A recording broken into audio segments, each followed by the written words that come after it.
संकटात सापडलेल्या मराठवाड्यातील नागरिकांच्या मदतीला लोकप्रतिनिधी धावून आले। अनेक नेत्यांनी प्रत्यक्ष घटनास्थळी पोहोचून लोकांना मदत पुरवली।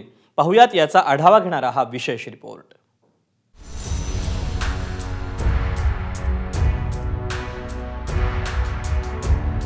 मराठवाडा संकटात सापडलाय। या संकटात लोकप्रतिनिधी नागरिकांच्या मदतीला धावले।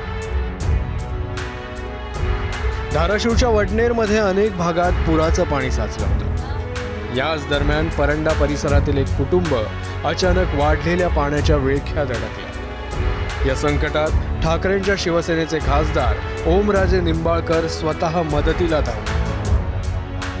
थेट पाण्यात उतरून एनडीआरएफच्या टीमसह ओमराजेंनी बचाव कार्यात सहभाग घेतला आणि कुटुंबाला सुरक्षित बाहेर काढलं।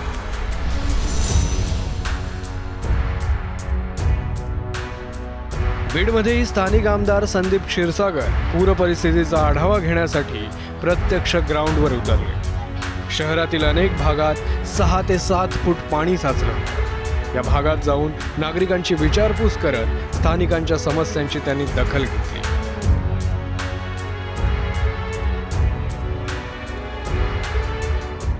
गाव मधल्यामध्ये आले, सगळीकडून त्याला पाण्याने वेढलेलं आहे आणि अशा परिस्थितीमध्ये सगळ्यांची गाठीबिटी करतोय।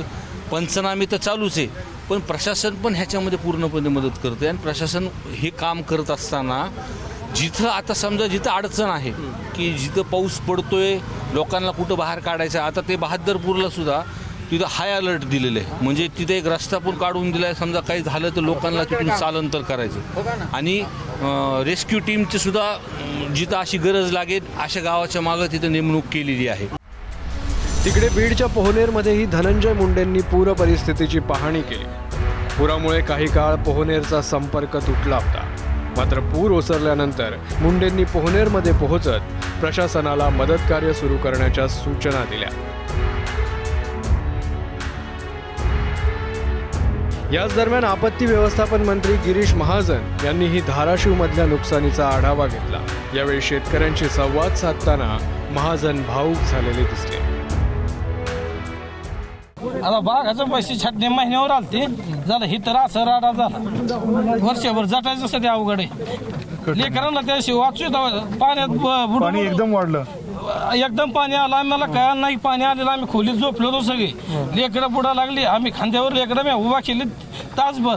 गावातून फोन आला की याला बाहेर निघा, आम्हाला बाहेर निघू वाटाना, कारण का बाहेर निघावतो वाहून जातो। कामराच्या पाण्यातून आम्ही सगळे पळून गेलो तिकडं पाण्याच्या भेता।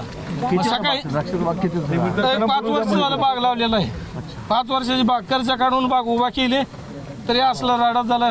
जमीन गेली, सगळं नुकसान, जनावर गेली, लेकरं कसं खांद्यावर घेऊन तासभर थांबलो, पाण्यातून बाहेर निघू वाटाना।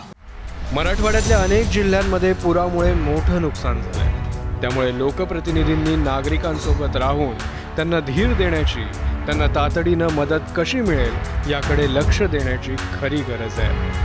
ब्युरो रिपोर्ट, एबीपी माझा। एबीपी माझा, उघडा डोळे बघा नीट।